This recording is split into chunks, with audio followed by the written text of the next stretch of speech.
What's good, everybody? What's good? Welcome to Buckeye Sports Talk with B. Moses, partnering with the wonderful people over at the Buckeye Scoop. Y'all know what it is. It's that time again. I'm going to dive right in because I got a lot to cover in a short time because y'all know y'all's attention spans nowadays ain't that good. So I got to get it in quickly. All right. First and foremost, I'm going to give my final thoughts about the Penn State game. So I'm sure you guys have heard, pundit after pundit and whatever all week, what their takes or whatever. I like to rewatch the game sometimes several times, or at least several plays several times to really hone in on what's going on.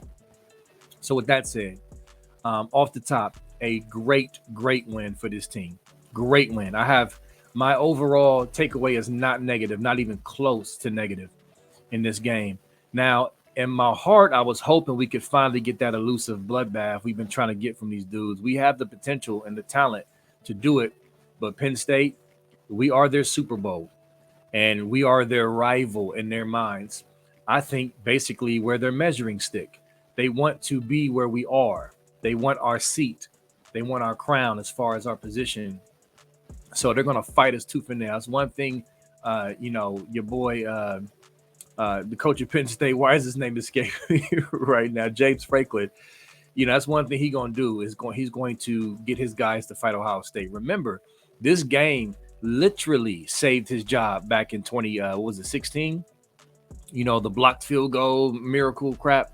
That he was on the hot seat. Go back and remember that year. So this game, if he can win it or even play us close, it just kind of keeps, some things at bay. I don't know how much longer he can take it, though. But with that said, didn't get our bloodbath, although we were on path early on if we would have executed better. And so I don't want to get ahead of myself. But here's the point. Penn State is a really, really tough game, tough environment. They're going to fight you. They're going to bring out stuff they haven't brought out. It is what it is.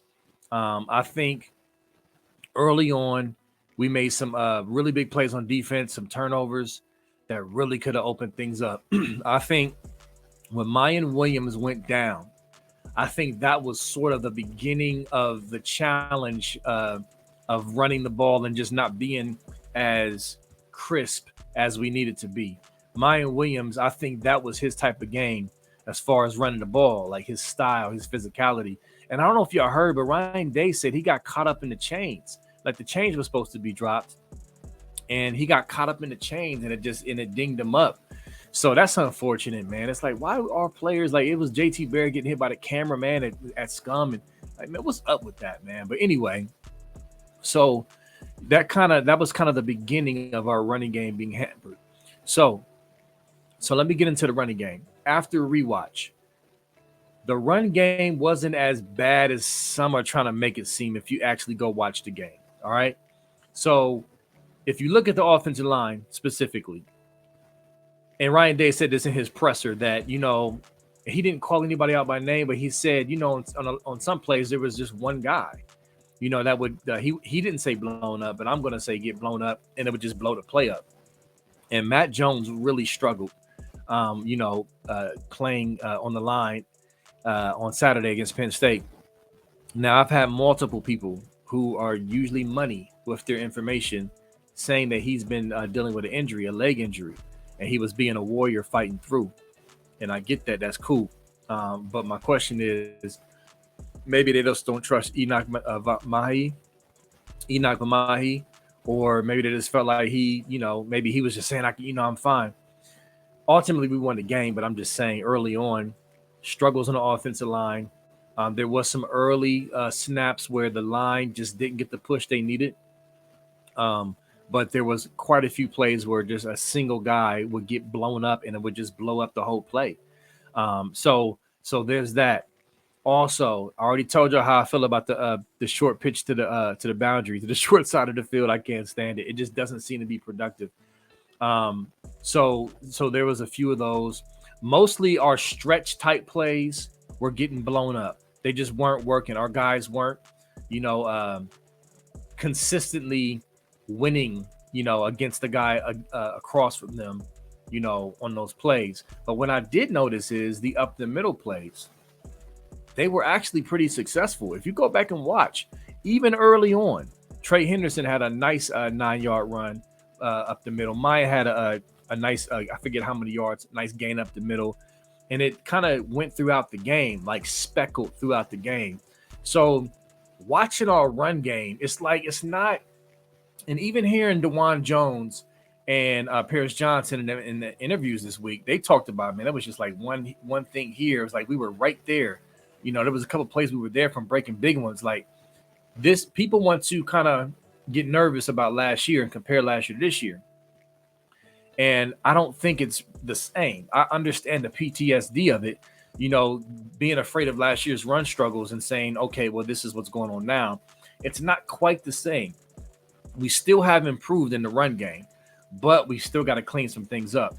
And the one thing that makes me feel that this is not the same as last year is that last year we couldn't bounce back and get off the mat and finish strong in the run game consistent. This year against Penn State, we did exactly that. We did not abandon the run. We started dialing up some plays that were working in the first half, some up the middle stuff, like the 41-yard Trey Henderson run, where the O-line did an excellent job. Kate Stover did an excellent job of getting him that hole open. And Henderson looked like Henderson from last year with that burst and that speed and whatnot. So, to me, that's the difference, that this run game has improved. Things need cleaned up, but there's no need to panic as if we're going right back to last year. I just don't see that from rewatch and how they stood up late in that game. And don't forget that other touchdown run Henderson had where the line sealed them off completely, and he used his speed to get to the edge in a critical moment of the game in the fourth quarter. So consider that for those who are upset about the run game. And again, I'm not downplaying that there's not any issues, but I just don't think it's as great as some would like to think. So there's that. Let me touch on these bubble screens real quick. So, I follow a lot of game threads. I got my own game thread on my Buckeye Sports Talk with B. Moses Facebook page. I got multiple chats I'm in. You know what I mean? I'm very active. And so it just frustrates me when fans just say stuff like the bubble screen is a part of our offense. It's been a part of our offense for many years, going back to Urban. I mean, it's been I like to use the word staple. Some people might disagree, but it's been a part of our offense. What do the bubble screens do? Per Ryan Day, they make the defense have to guard the whole field. You got to run sideline to sideline. If the boxes, if they're loading the box up, and you have matchups on the outside, we have 4 or 5-star receivers who we like that matchup. Clearly, Penn State was ready, and they were triggering on those screens, and they did an excellent job. They got some good athletes out there as well. They did an excellent job. Leading up to this game, blocking the bubble screens wasn't an issue for our wide receivers. That wasn't a weakness. We weren't weak at that. I'm not talking about just this year. I'm just meaning in general. It's something that we've done. So to see us get blown up like that was very, frustrating. Like, man, what's going on? But also Stover was out there, who he struggled pretty badly early on, trying to get out on those fast DBs to get a body on them, and it was just a disaster early on. So here's the rub. What frustrated me is when fans basically say, "Why are we running bubble screens?" We're running bubble screens because that's what we do. Okay, number one.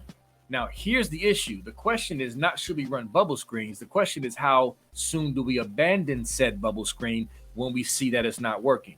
Now, I think like a coach. I tend to think like a coach. So we have a bread and butter play or plays that we run that are typically successful and that we see our guys run well in practice. I'm not going to be so quick to just abandon it after one attempt of being blown up.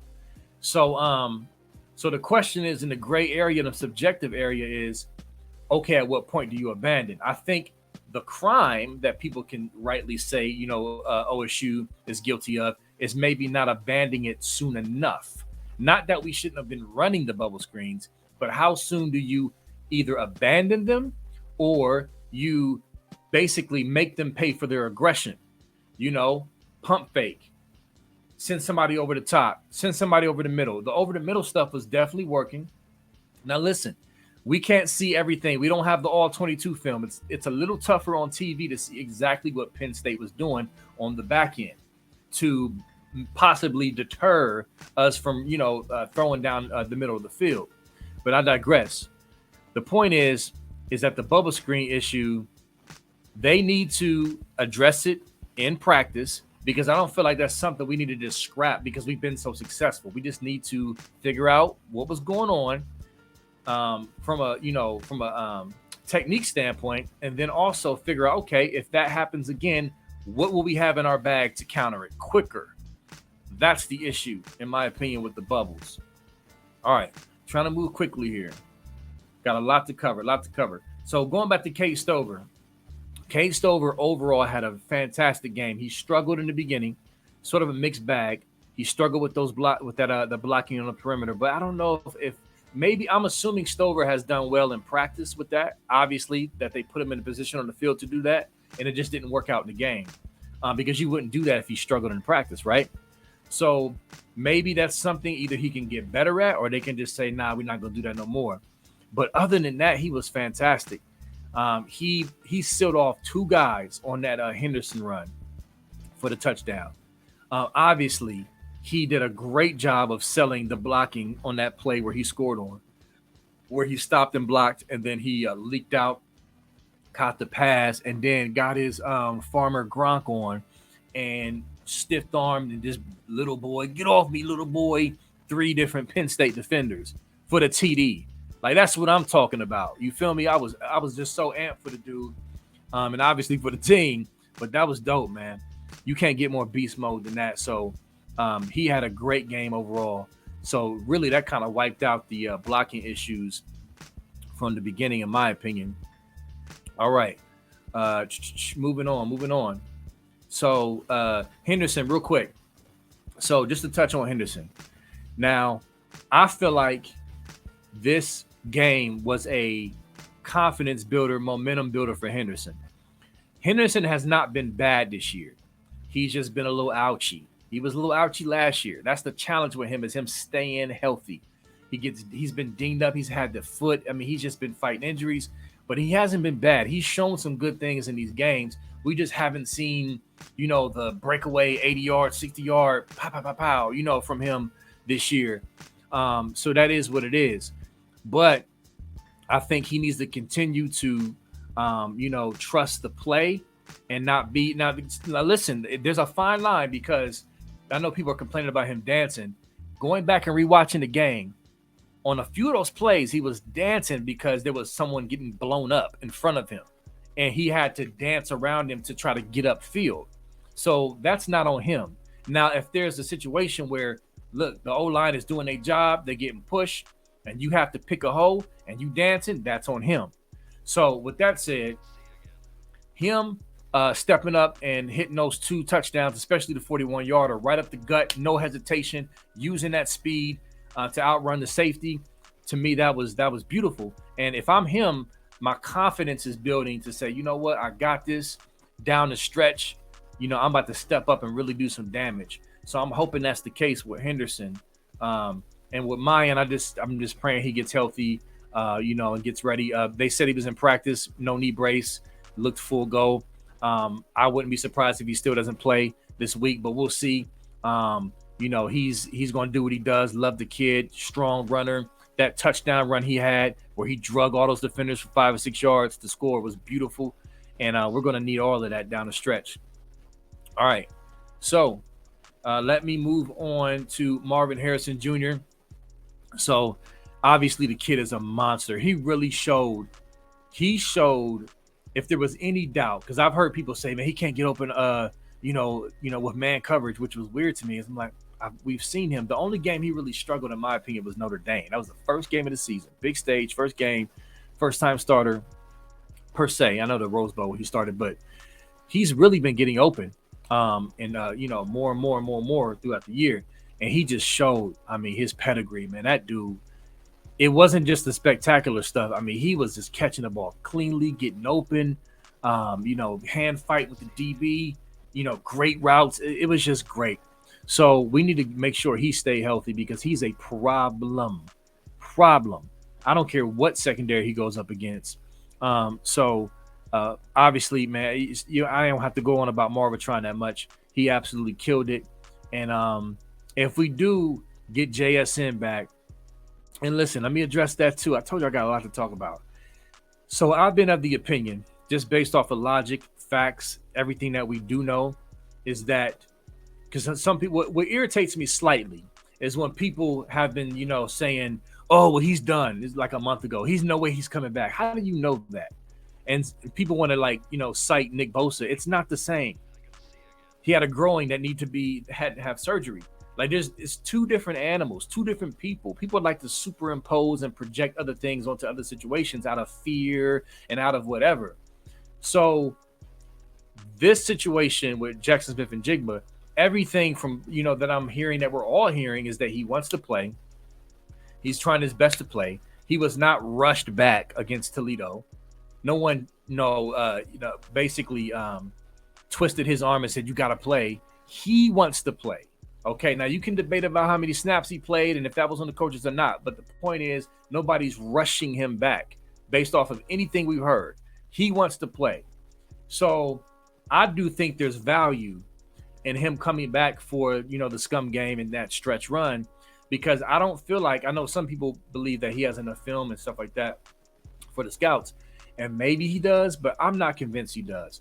I believe the NFL scouts would prefer to see a full season of him playing as the number one receiver without Garrett and without Olave getting attention, and I know Marvin has emerged, but that's hindsight 2020, emerged like he has. But I believe the NFL scouts would have preferred to see a whole season of him as the number one and defenses adjusting and scheming against him. Now, if he can get in there and have a 4 or 5 game stretch and just ball out and show his worth, I think that will help to solidify top 10, top 15 draft status. That's just my opinion. Am I saying he just can't go that high if he doesn't play? I'm not saying that. I'm not confident that it's solidified at this point. So if he does come back, I think that'll just be a fantastic thing. Just think about the time he'll have during bowl prep if our goals are reached, to be able to prepare and kind of get that cake baked up with Marvin Harrison's emergence and Ibuka, and just have some game. Can you imagine? But anyway, we'll see. Time will tell. Let's talk about Denzel Burke. Denzel Burke has quietly put together 3 straight really solid games. The first 2 games of those 3, he wasn't really thrown at that much, but he was still running with his man in coverage and playing really good coverage, and he was tackling well. And in this Penn State game, he was thrown at and he was running stride for stride with his man. He didn't flinch, and he also came up and played very physically in run support. I was very impressed by that. He was hitting hard. I know at the end of the season, he seemed a little tentative, and I heard he was still dealing with his shoulder and stuff like that. But he looked physical and a sure tackler these past 3 games. And I watched his interview last night. I like to watch the interviews because you kind of, in my opinion, you kind of pick up things and kind of glean things and kind of get a sense of where their mind is and where they're at. And he seems to be very focused and locked in and confident in himself, and that he's emerging, and he's going to be the guy that we saw him be last year plus some. So kudos to Denzel Burke for stepping up, man, and just playing solid, because we knew it was in him. That's why it was so frustrating. It's like, man, we know you're better than this. So it's good to see him mentally be strong to be able to press through all the criticism, even the injuries, man. The way he described his hand injury was kind of gross. How he said it happened, coming off the bone and all this other stuff. And then and just being dinged up, man. All that stuff takes a mental toll. So kudos to Denzel Burke for playing well. We need him to continue to step up. Hancock was solid. I haven't seen him be out of position. I haven't seen him get burnt or toasted. He's got to get his legs under him, y'all. It's been a while. He hasn't really played real snaps. So he needs to continue to get confident in these next 3 games. And so I'm just glad to see more guys healthy. And hopefully Cam Brown could be good to go. Outside of that game at Sparty, he's been solid, man. He's been good for us overall. I know some people like to just throw cats out when they have a semi-bad game, but Cam Brown has the tools, and we're going to need him to step up down the stretch once he gets healthy. Tyleek played his best game, arguably. Listening to his interview, he diagnosed and basically broke down how he read that play on the fourth down where he stuffed it. So he basically said, compared to last year, he really didn't know some of the things he knows and understand how to read his keys and understand what to expect and stuff like that. He broke down how he stopped that play, and it wasn't just, oh, I got lucky, I was in the right spot. No, he read it, and he basically attacked based off of what he was seeing, developed from the offense. That's growth and maturity. He's also lost about 40 pounds since last year. So he's quicker. He has more endurance. So it was really, really great to see him emerge. And that kind of got overshadowed by JT Tuimoloau, just having the game of his life, obviously, which that's a perfect segue. I don't have to go on and on about him. I'm sure you've heard coverage all week about him. But I told y'all in my previous videos, he's been very active. He's been very disruptive and just been a second away from the quarterback. But now we're starting to, all that bubbling is starting, it just popped on last Saturday. And I expect him to continue. I'm not saying he's going to have that same game, but I expect to see him continue to get sacks and be disruptive. I mean, clearly he has a knack for going after the ball. And shoot, Zach Harrison's play has been overshadowed low key because of that last performance by JTT. So our D line is playing really well, y'all. They're playing well. They're disruptive. They're getting more sacks. They're holding the point of attack pretty well. This defense is night and day from last year, and it starts with the front seven. So speaking of the rest of the front seven, Eichenberg did not have his best game. However, he had, 12 tackles, 15 tackles? And so he missed that critical tackle on the goal line where he had him dead to rights and he just slid off of him. Very frustrating in the moment because we know he's a pretty short tackler. One thing I respect, though, I was listening to Berm with the podcast, Berman Ward. And Berm said he was talking to Eichenberg off the record. Well, not technically off the record. It just wasn't during the interview. And Eichenberg, he asked him how he was doing after the game. Eichenberg said, I couldn't sleep Saturday night because he missed that one tackle. He had 12 or 15. I can't remember if it's 12. So I've heard two people say 12, 15. Anyway, let's just say 15. He had 15 tackles, but he was upset about that one. And I love that. That's how it should be. That's how it should be because he knows, he can't keep letting that happen. So I love that about him wanting to, right that wrong. And Chambers was pretty solid. Chambers looked really fast out there too. I mean, I know that's like newsflash, but he looked fast, on some of those plays out there, man. And so, all right, so let's transition. Moving on, college football rankings. I'm just only going to hit this real quick. So with the college football rankings, so I thought they would have Georgia number one because of that blowout win against a top 10 Oregon, and the fact that they're a balanced team. If you look at the stats, they're top 10 in offense and top 10 in defense, total offense, defense. That was my thinking on why they would have Georgia number one. Tennessee surely had a case, and even Ohio State has a case as far as the eye test goes because they, Ohio State's been very dominant as well, which the committee chairman pointed out. I have no problems with Tennessee being number one because they had that big win against Alabama, of course, and they've been pretty dominant.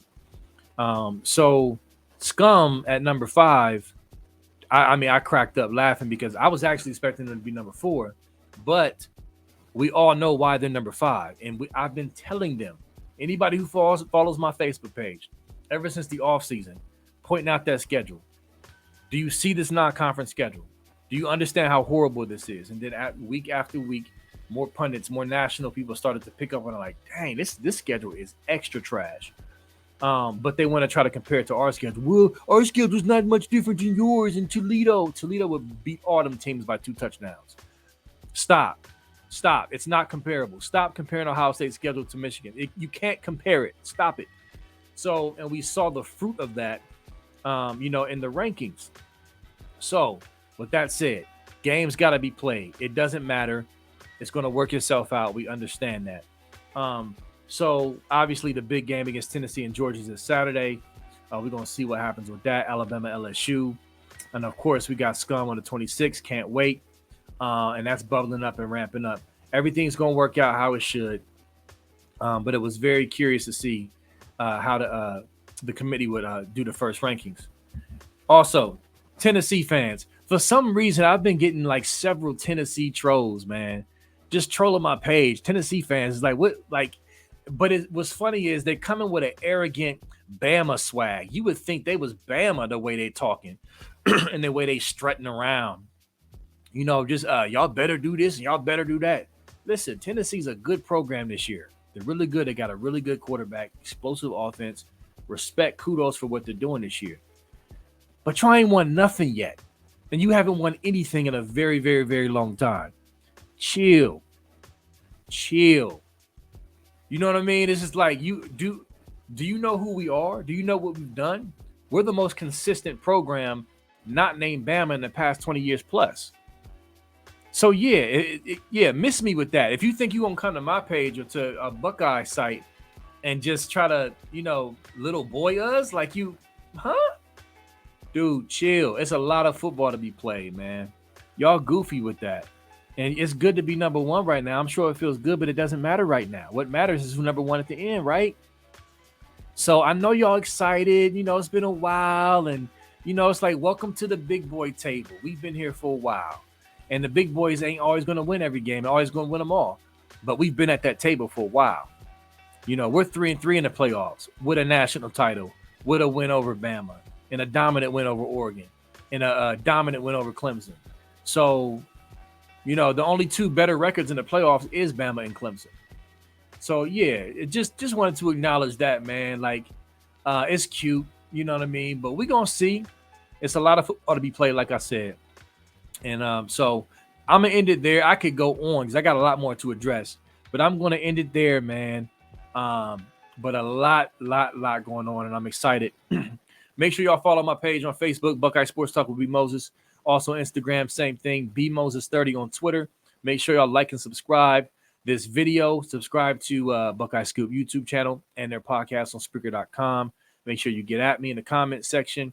Holler at me, whatever. I'm excited for another week of football. You got to cherish every week as they go quick, y'all. Go Ohio State.